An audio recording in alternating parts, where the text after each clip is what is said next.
Hello YouTube and people of the interwebs, welcome back to another video. Once again we're joined by... I'm Evie and I make Doctor Who TikToks. Yes. Yeah, go follow me on TikTok, they're really funny. Yeah, links in the description as always. Today we are here to discuss the latest episode of Doctor Who, Revolution of the Daleks.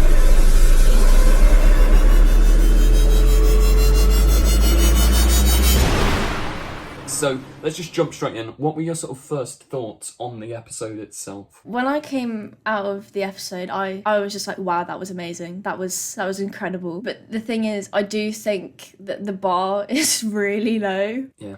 I think I've lowered the bar for Jodie's era, and then I slept on it and I was like, was it as good as I thought it was? Came out and I was like, wow, I loved Captain Jack, I loved Jodie's performance, I loved all the cast performance, and I would give it like an 8 out of 10. But then I slept on it and I woke up and I was like, I think I loved it because of all the callbacks, and I got really excited. Yeah, there were so many references, especially like even in the prison, like you could see Chibnall just trying to be like, come back guys, please, you've got Jack, you've got this, you've got Gwen. Yeah, I know, yeah.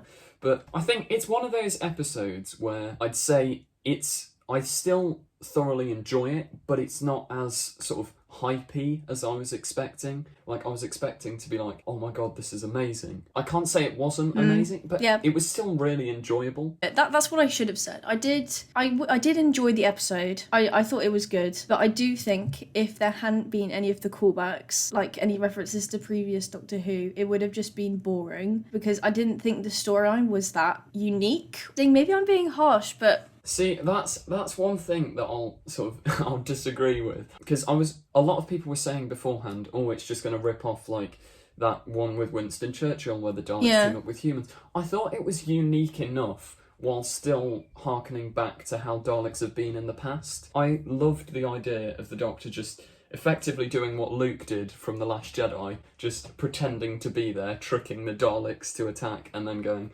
haha, I wasn't there at all. I want every gun we have to fire on that man. See you around, kid.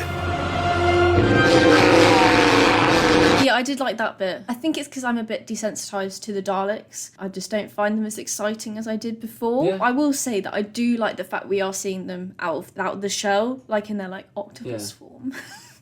Like, I find that interesting. Yeah, I like that unique. It's sort of alien. They suddenly became face huggers. Yeah. Yeah, like taking hostage of the humans. Has that been done before? No, I think that is a like with the Dalek era thing, because they did it in Resolution as well. Oh, and unique idea. It's a good one, finally. Yeah, no, I did like that. I did think that the Prime Minister was a wasted opportunity. Like, she could have been a better character, I thought, because she just died quite quickly. And I do not surrender. Exterminate! Daleks are in control. Yeah, she was no Harriet Jones. Yeah, exactly. She needs to get on that level. What would you think of the Daleks themselves and the way they were written? Because I thought that was one of the best bits of the episode. What do you mean, like how they were written? Like the dialogue, or...? In terms of Stephen Moffat, the way he writes the Daleks, I really dislike, because although it's funny, you cannot have the Doctor going, do you want to play Dodgems? And then like crashing into Daleks. Whereas Chibnall, like, the Daleks in this episode kill more people than any Dalek in the entirety of the Moffat era combined. And I think that really says something, because they're a proper threat. It makes me care about the Daleks. Yeah, I think that is why the episode felt more Doctor Who-y, because they were being used for the purpose, or they were written the way that we sort of expect them to be. Because I hate it when they make it comedic in a situation where it shouldn't be. Like, it's funny, the Dodgems thing, but like the Daleks are supposed to be threatening, and it sort of takes away. Yeah, because especially when you go back to like Christopher Eccleston, he was like screaming and shouting. How does it feel?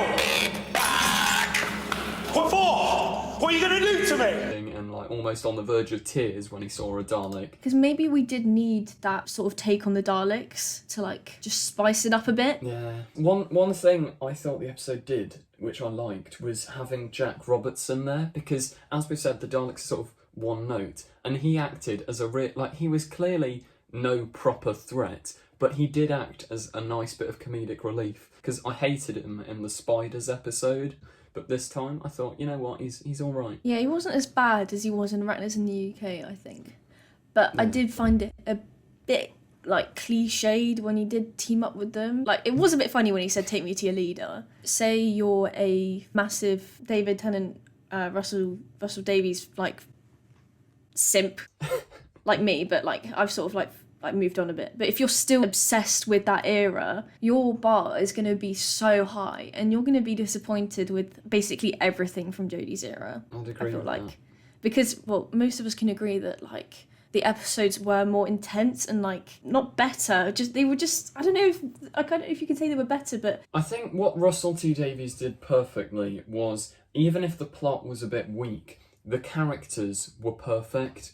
And you could happily, like, you could almost watch these characters do anything, just go to a coffee shop and sit down, and you'd still be engaged because you cared about them so much. Whereas throughout Series 11, Ryan, Graham and Yaz did nothing, and you didn't particularly care for them. But I will give this episode credit. I really liked all of the characters in it, and I thought that speech Ryan had with the Doctor was really, really good.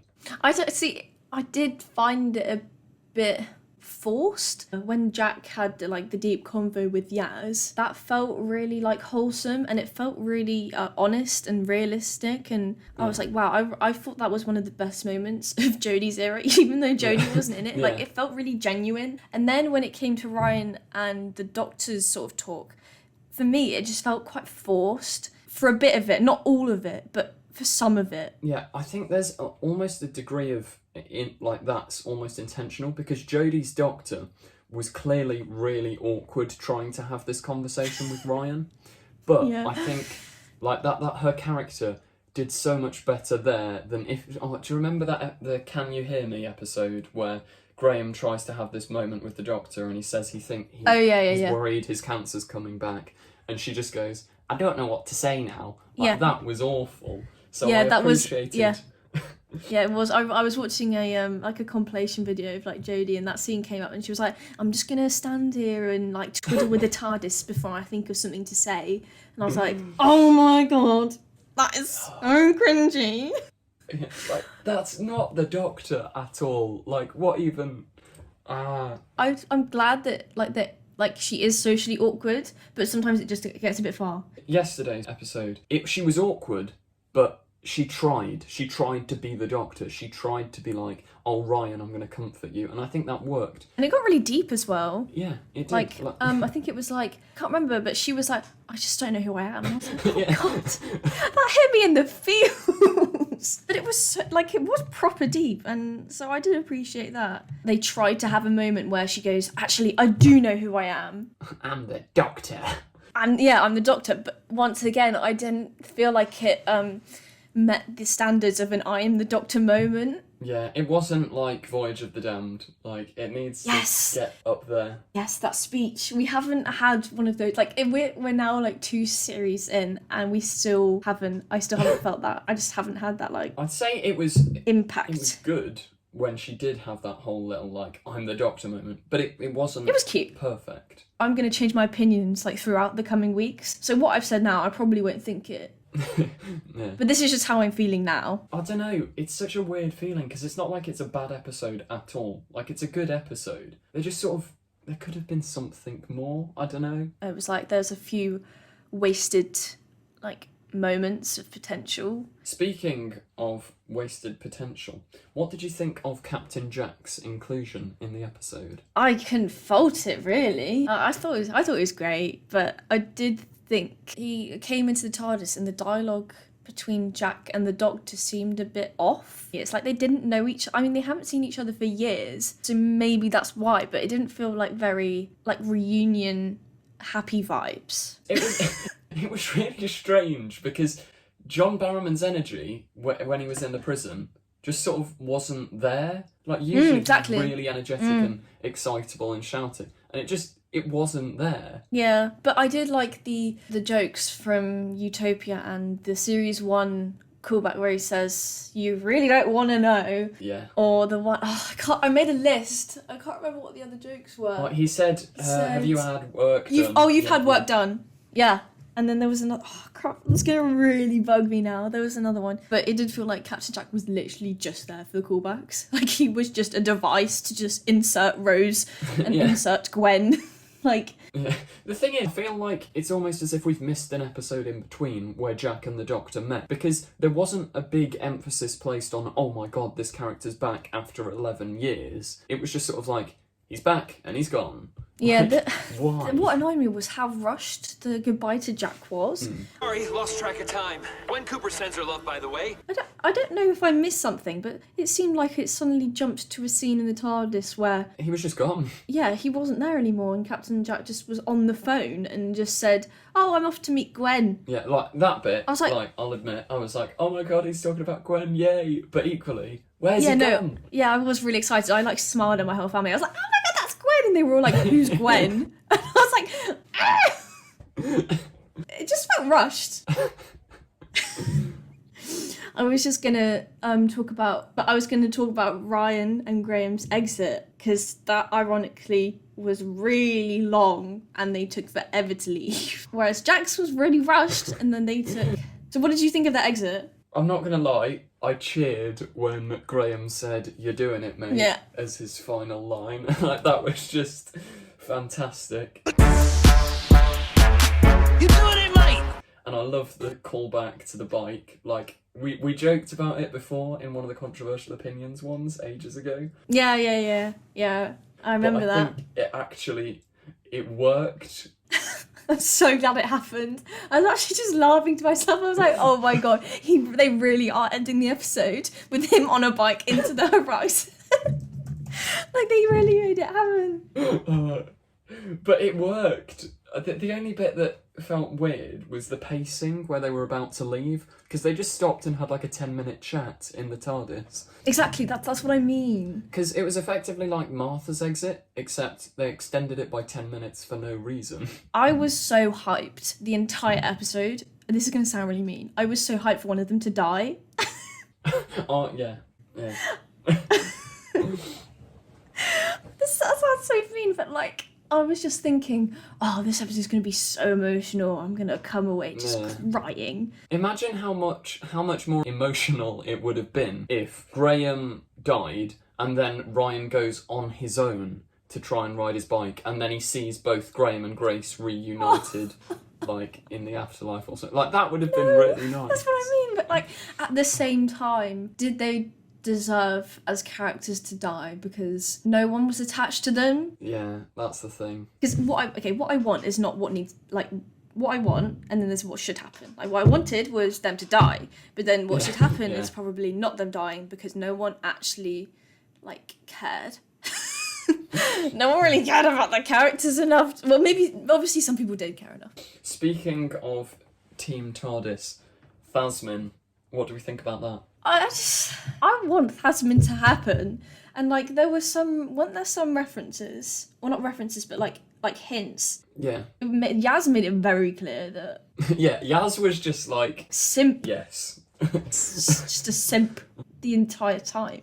The funniest line was when Jack was like, "I saw the way you pushed her." Like, what? Did Jack ask her? Did he say, do you like the Doctor? Yeah, he made a joke about we're in the same boat, yes, loving the Doctor. Yes. Something so like it's that. Definitely basically confirmed, which really excites me because I just want some romance, because it like makes it more sad when they leave the TARDIS, like when Rose left because they were in love and it was so they got ripped apart. The thing is, like, I don't know, because Rose did my head in. Like, that just really... Rose was annoying throughout series 2. Oh. River Song, I don't mind her. She really doesn't mind shooting people. I shouldn't like that. Kind of do a bit. First 3 of you? Well, the first 7 easily. 7, really? Oh, 8 for you, honey. Stop it. Make me. Yeah, well, maybe I will. And I didn't like River. So I would say out of... What do you mean you don't like River? I'm sorry. Do you not like River Song? No, I like her, but she does annoy me sometimes. I'll see you on Temple Beach. I've already picked out your swimwear. Okay, but be careful. Oh, absolutely not. Oh, no, like, that is so controversial. You probably must have told me that before, I swear. No, because the thing is, it's not like I dislike her. I see. But when I watch, like, when I do a rewatch of all the episodes in one go, she does start to annoy me. Whereas if I just watch one episode with River on her own, I'm perfectly okay. Whereas when it's back to back constantly, I feel like she's just... I don't know. It's Stephen Moffat writes her in a really strange way. I just want romance. I just love romance. I just think it's cute and like so wholesome. But then I did forget about River for a split second because I was like, oh, but the Doctor's already like had many lovers, and especially River. That was like a big... But I would say Yaz is definitely... I'd prefer Yaz over someone like Rose or River. Then I missed this. So my friend texted me the end credits when they announced John Bishop. I didn't see that. So I came on, I just went on my phone, my friend was like, John Bishop? And I was like, what do you mean John Bishop? And he was like, well, he's a companion or something like that. And I was like, what? No, I'm sorry. I just want Yaz to be able to breathe. She just hasn't been able to breathe in the TARDIS. I was trying to think, is it good to have this new one or not? Like, no. Yes, it's nice to see Yaz and the Doctor, but it would feel like nothing's changed really, because like series 11, 12 and then 13 with Yaz, I think there does need to be a little bit of a shake-up. But maybe after at least 2 episodes. Maybe just one or two where she just sort of like has a little... Yeah. Just them two. I think it could be a fun dynamic as well, if you have like Yaz and Jodie like properly both into it, they know what they're doing, they're like flirting, and then you just have this funny third wheel character. Like, I think that could be quite a good dynamic. Yeah, and if it's like Donna, where Catherine Tate hadn't watched Doctor Who before, so she brought like quite a fresh take, and she was obviously a comedian at the time, so this could play out quite well. Yeah, because this guy is a stand-up comedian as well. I would have preferred a character, like an actor who was less well known. Yeah. So they seemed more like a character. Obviously, I'd seen Graham, which was a bit annoying. So all I saw for the first series 11, I was just like, the chase. Yeah, I am still disappointed we never got Graham saying the chase is on. I actually would have died on the spot though. That would have just been too much for me. And I hadn't seen Ryan in anything else, but then I was watching Star Wars, and then Ryan was in that, and I was like, what? It's like, you can't ride a bike, but you can fly an X-Wing. I didn't, like, because I was doing my rewatch, and I saw him in The Force Awakens in his X-Wing, and I was like, it's Ryan! Yeah. But, so I don't know if John Bishop is, like, just too famous. Like, he's already big, isn't he? Yeah. But so the thing is, I think, because they've done it with Series 10 and Series 11, in that you had Matt Lucas, who's like a household name comedy guy. Then Matt Lucas was Walsh, good. Household name, like kind of funny guy. And then you have, So maybe it could work. I don't know. I am just annoyed because I got really excited about them just having the TARDIS to themselves. Thought maybe that would have been a shake-up in itself. Yeah, I suppose. It would have been different. And they're both women, which we haven't seen before. Yeah, actually, it would have been a completely new dynamic as well. And like, it's new because there hasn't been a woman Doctor before. Therefore, there hasn't been a woman Doctor and a woman companion. I'd agree. I hope there is. Like, I hope episodes 1 and 2 are like Yaz and Jodie, and then we meet this guy in episode 3 and 4. Like, that would be quite cool. See, because of the pandemic, I don't know if they're going to shove his... because they've, like, squeezed to 8 episodes instead of 10. Yeah. I don't know if they're going to bring his introduction much earlier so that he can have more screen time. Yeah. He said... hang on, I've written notes on... well, he said, right, the character he's playing, his name is Dan. He's a plumber, and he's from Liverpool. So there's a Sontaran invasion in Liverpool. Oh, he's in that Sontaran episode. That's cool. Also, that bit of footage, it's like occurred to me a few hours ago. What if, remember, like that guy runs out and whacks the Sontarans with a saucepan? If that's him? Is that John Bishop? It didn't look like him. I thought he was bald. That'd be iconic. If John Bishop just does that, though, to be fair. Yeah. Did you know who John Bishop was before yesterday? Yeah, I knew that he existed. Because I literally had no idea. Because I didn't recognise the name. When someone said John Bishop, I was like, who in the hell is that? I was like, literally, who are you? But then I googled him and I was like, oh, I've like seen you on like comedy programs and like I know maybe something like the kind of like mock the week vibe, like just with a bunch of stand-up comedians and stuff like that. Why is the BBC doing this? Just get an actor in. Yeah, I think they're trying to bring in a wider audience because viewing figures aren't. Do we need the brilliant. viewing figures for yesterday? Yes, actually, right. I wrote this down in my notes somewhere. 4.69 million overnight, which is 1 million more than the Timeless Children. So that's not actually that bad. I thought it'd be way bigger because we're all in lockdown. But when you compare it to what was on, it was the most watched BBC show of the day. It was only beaten by EastEnders on whatever channel EastEnders. When was EastEnders? What, EastEnders was on yesterday? Apparently so. I can't remember whether that was for the week or for yesterday alone, but it was definitely the most watched BBC show. Technically, it's been most watched BBC show of the year. Yes, we may only be 2 days in. We win. But still. Whovians 1, the general public 0. I was thinking, I was imagining more like 7 million because everyone is sat on the sofa, like... Exactly. Especially John Barrowman is back and everyone knows. Yeah, I'm quite surprised by that figure, actually. It's lower than I wished. Thing is, as well, when you compare it to other New Year's Day episodes, it's not too bad because I don't know why the BBC insist on putting it on New Year's Day, but no one watches TV on New Year's Day. Apart from when you're in a pandemic.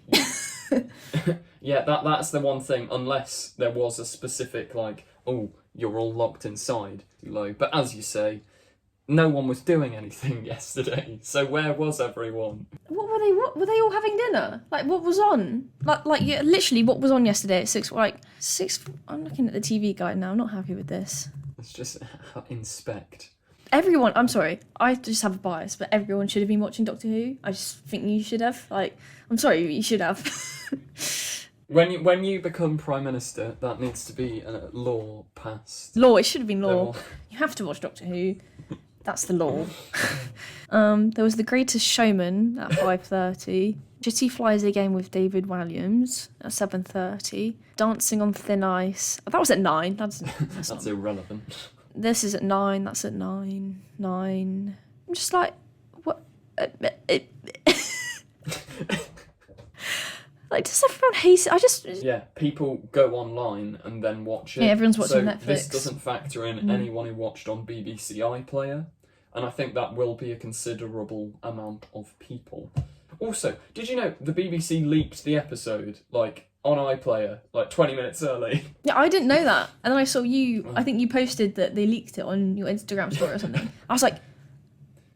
Yeah. Bruh. I was sat there trying to resist the temptation of watching it on iPlayer. What time? It was only like 20 minutes early. Still, that's a lot. Because on iPlayer, you can skip to the end. People were skipping all the way through and going like, this happens.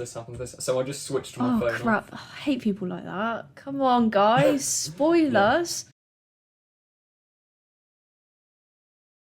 Don't forget to click below. Subscribe to the Confused Adipose.